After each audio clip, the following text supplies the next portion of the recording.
మాతృదేవోభవ, పితృదేవోభవ.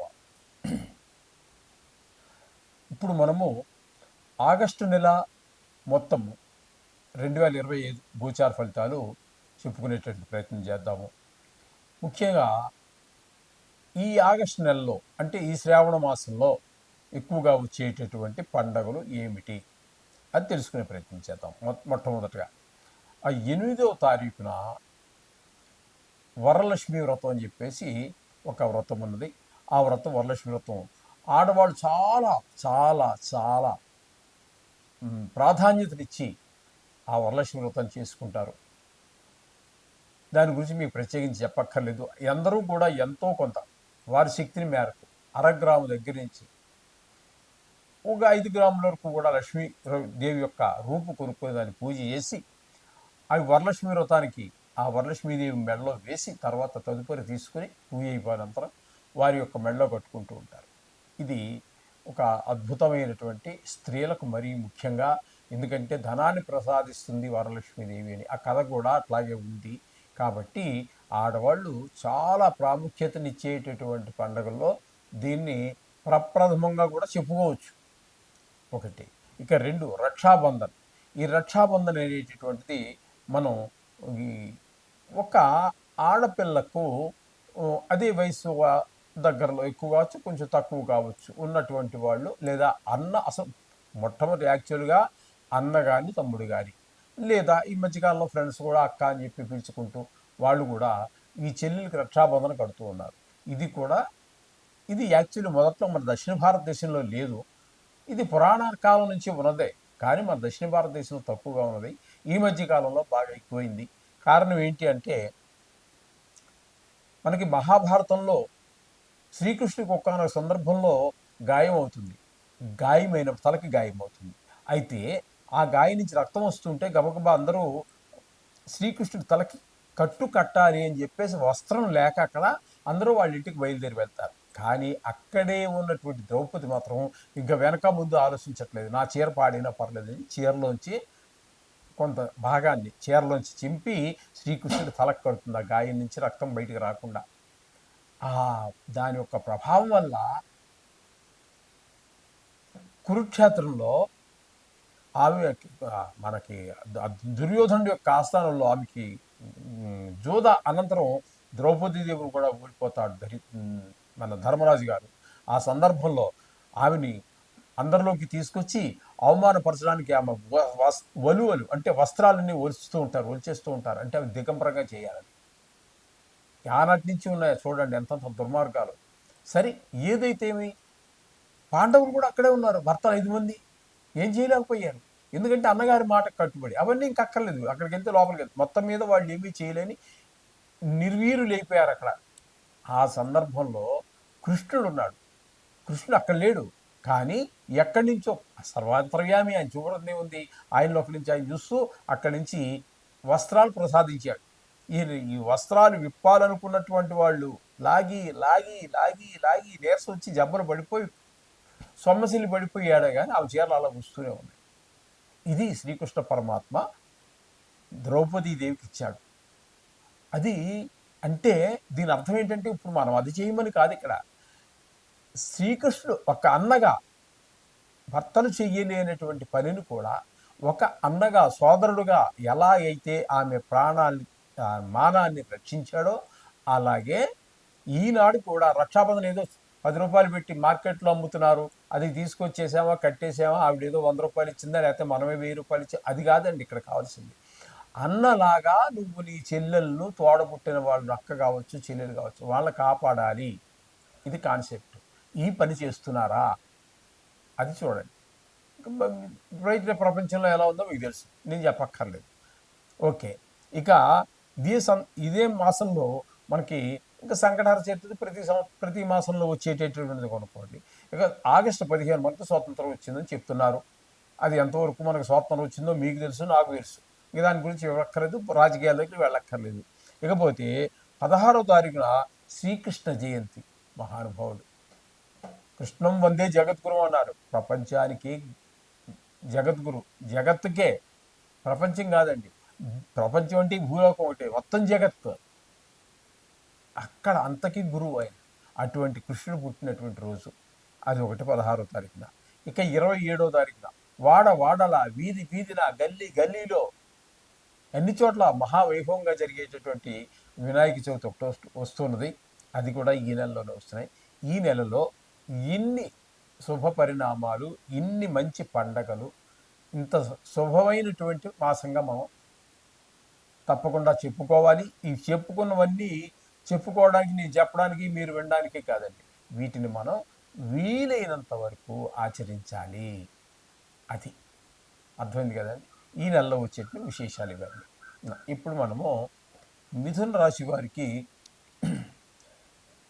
జన్మంలోనే గురువు, శుక్రుడు 2 రాశుల యొక్క సంచారం జరుగుతూ ఉన్నది. జన్మంలో గురువు శుభ ఫలితములను ఇయ్యజాలడు అనేది తనుభావం కాబట్టి కొంత అనారోగ్యాలు వచ్చేటటువంటి అవకాశం చిన్నప్పటి అవకాశం ఉన్నది.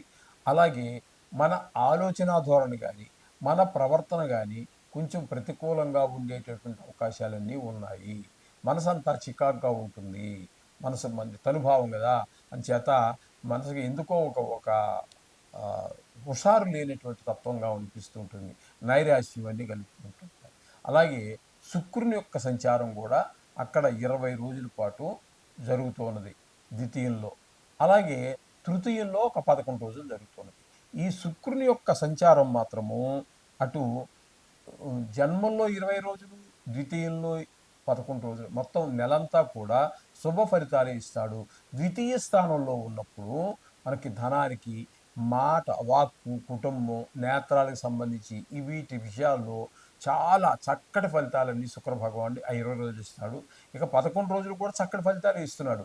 అక్కడికి వచ్చినప్పటికి ఏంటంటే మన ఇంట్లో వారు కానీ, ఆఫీసులో కానీ, లేదా మిత్రులు కానీ, బయట ఇంటి చుట్టుపక్కల ఉన్నటువంటి వారు కానీ అందరూ కూడా మీకు సహాయ సహకారాలు అందిస్తారు.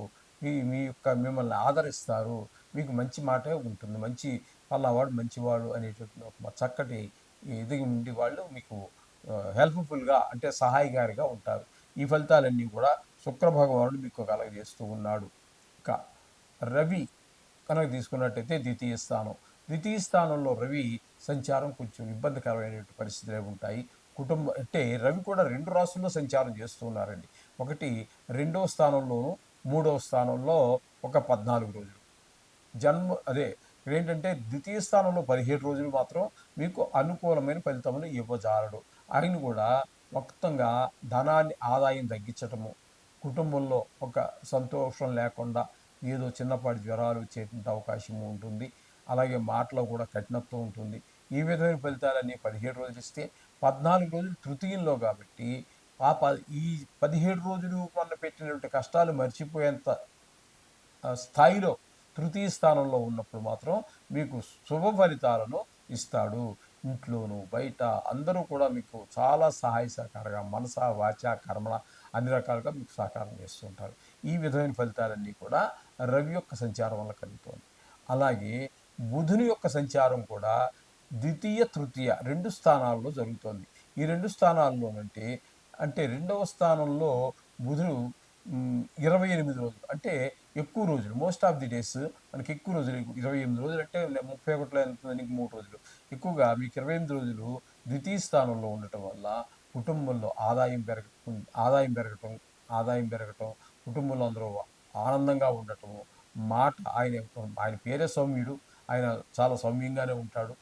ఎంత కోపం వచ్చినా కూడా సౌమ్యంగానే ఉంటుంది. ఇప్పుడు ఒకరిని కొట్టాలన్నా కూడా మెత్తగా కొట్టడం వేరు, గట్టిగా కొట్టడం వేరు. ఆ విధంగా ఉంటుంది బుధుడితోటి వ్యవహారం.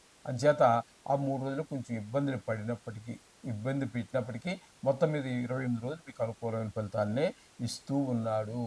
రవి కూడా కొంత పర్వాలేదు. కొద్ది రోజులు ఇక్కడ బుధుడు కూడా ఎక్కువగా ఫలితాలు ఇస్తున్నాడు రవి కంటే కూడా. ఇకపోతే తృతీయ స్థానంలో కేతు యొక్క సంచారం చెప్పుకున్నట్టయితే తృతీయ స్థానంలో కేతు యొక్క సంచారం మంచి ఫలితాలు ఇస్తుంటుంది. ఈయన కూడా అందరి యొక్క సహాయ సహకారం ఇంట, బయట, ఉద్యోగ స్థలంలో, వ్యాపార స్థలంలో మనిషి అన్నవాడు ప్రతివాడు ఏదో ఒక వృత్తి చేస్తూనే ఉంటాడు కదండి. అక్కడ ఆ ప్రదేశంలో ఇంటి దగ్గర చుట్టుపక్కల కూడా బాగుండాలండి. వాళ్ళు లేకపోతే అది కూడా చికాకే వాళ్ళతోటి. తెల్లారు లేస్తే వాళ్ళతో గొడవ ఉండడానికి బయటికి వెళ్ళాలంటేనే భయం, ఇలా ఉంటూ ఉంటుంది వ్యవహారం. అంచేత అది కూడా చాలా అత్యవసరమైనటువంటి విషయం కాబట్టి ఇక్కడ ఇంటి చుట్టుపక్కల ఉన్నటువంటి వాళ్ళు కూడా మీకు అనుకూలమైన ఫలితాలే కేతు వల్ల కూడా కలుగుతూ ఉంటాయి. అందుచేత మనకి కేతువు కూడా అనుకూలమైన ఫలితాలే ఇస్తూ ఉన్నాడు. ఇక కుజుడిని తీసుకున్నట్టయితే చతుర్థ స్థానంలో కుజుడు అనుకూలమైన ఫలితములను ఇవ్వజాలడు. ఇక్కడ తల్లిగారి విషయంలోను, విద్య విషయంలోను, భూమి గృహాలు అన్నిటికీ కూడా కారకుడు కుజుడే. అటువంటి వాడు కుజుడు కారకుడైనటువంటి వాడు కుజుడు అక్కడ చతుర్థ స్థానంలో ఉండటం వల్ల కొంచెం ఇబ్బందులు ఏర్పడే అవకాశం ఉంటుంది. అంటే విద్య విషయంలో ఇవన్నిట్లో. అదే కాకుండా ముఖ్యంగా రియల్ ఎస్టేట్ వ్యాపారం చేసేటటువంటి వాళ్ళు, వాహన వ్యాపారం చేస్తూ ఉంటారు కొంతమంది. కొంతమంది కొత్తవి షోరూమ్ పెట్టి చేస్తూ ఉంటారు. కొంతమంది పాతవి కొన్ని దానికి రిపేర్లు చేశారు, లేకపోతే వాటి మీద ఫైనాన్స్ ఇచ్చి వాడు ఇవ్వకపోతే వాడి దగ్గర గుంజుకుని ఏదో దాన్ని మళ్ళీ బాగు చేసుకుని అమ్ముకోవటం ఇవన్నీ జరుగుతూ ఉంటాయి. అటువంటి ఈ వ్యాపారం చేసేటటువంటి వాళ్ళకి కుజుడు ఈ నెల ఏమాత్రమో అనుకూలు కాదు. ఇది గుర్తుపెట్టుకోండి. ఇకపోతే భాగ్యస్థానంలో 2 గ్రహాల యొక్క సంచారంగా మనం చెప్పుకోవాలి. ఒకటి రాహువు అయితే, దశమ స్థానంలో ఉన్నటువంటి శని కూడా వక్రగతి చేత భాగ్యస్థాన ఫలితాలను ఇస్తూ ఉన్నాడు. ఇక్కడ భాగ్యస్థానంలో అటు శని కానీ రాహు కానీ శుభఫలితాలు ఇవ్వజాలరండి. దానివల్ల వచ్చేటటువంటిది ఏంటంటే నష్టము, ధన నష్టం జరిగే అవకాశం ఉంటుంది, కలహాలు జరిగేటటువంటి అవకాశం ఉంటుంది. అలాగే తండ్రి గారి ఆరోగ్య విషయంలో కొన్ని జాగ్రత్తలు తీసుకోవాలి. అలాగే మీరు ఏదైనా గుడికి గోపురాలకు వెళ్ళాలనుకుంటే వెళ్ళటానికి కూడా కొంత ఇబ్బంది, దగ్గరలో ఉన్న గుడికి కూడా వెళ్ళలేనటువంటి పరిస్థితులు వస్తూ ఉంటాయి. కానీ వెళ్ళండి, వెళితేనే మంచిది. కొన్ని వీటి నుంచి మనకు బయటపడేటటువంటి అవకాశం ఏర్పడుతూ ఉంటుంది. శని రాహులు ఇద్దరు కూడా భాగ్యస్థాన సంచారం వల్ల ఈ విధమైన ఫలితాలన్నీ కూడా మనం వీళ్ళకి చెప్తున్నాయి. అయితే ముఖ్యంగా వీరికి ఇక్కడ ఈ మిథున రాశి వారికి చెప్పాలి అన్నట్టయితే 4 గ్రహాల యొక్క అనుగ్రహం ఉన్నది. శుక్రుడు అనుకూలంగా ఉన్నాడు, బుధుడు అనుకూలంగా ఉన్నాడు, రవి అనుకూలంగా ఉన్నాడు, కేతు అనుకూలంగా ఉన్నాడు. కాబట్టి మీకు ఒక యావరేజ్గా మొత్తం మీద మిథున రాశి వారికి ఒక రకంగా బాగుందని చెప్పవచ్చు. అంచేత మీరు ఏదైనా ఒక కొత్త పనిని కానీ చేయాలన్నా, లేదా మధ్యలో విడిచిపెట్టేశారు చేసుకున్నాళ్ళు, దాన్ని మళ్ళీ పునః ప్రారంభించాలన్నా అవి కూడా చేయండి. మంచి ఫలితాలన్నీ కూడా మీకు ఈ గ్రహాలన్నీ పట్ల జరిగే అవకాశం ఉన్నది. ప్రతికూలంగా ఉన్న గ్రహాలకి మీరు ఏవో విన్నారు కదా, అంచేత అవి కూడా ఆ విషయాల్లో తగు జాగ్రత్తలు తీసుకుంటూ నిత్యము మనం పూజించేటటువంటి వాటిలో నవగ్రహాలు కానీ తత్సంబంధమైన ఏ ప్రార్థన అయినా సరే చెయ్యండి. సర్వశుభాలు పొందండి. శుభం భూయా.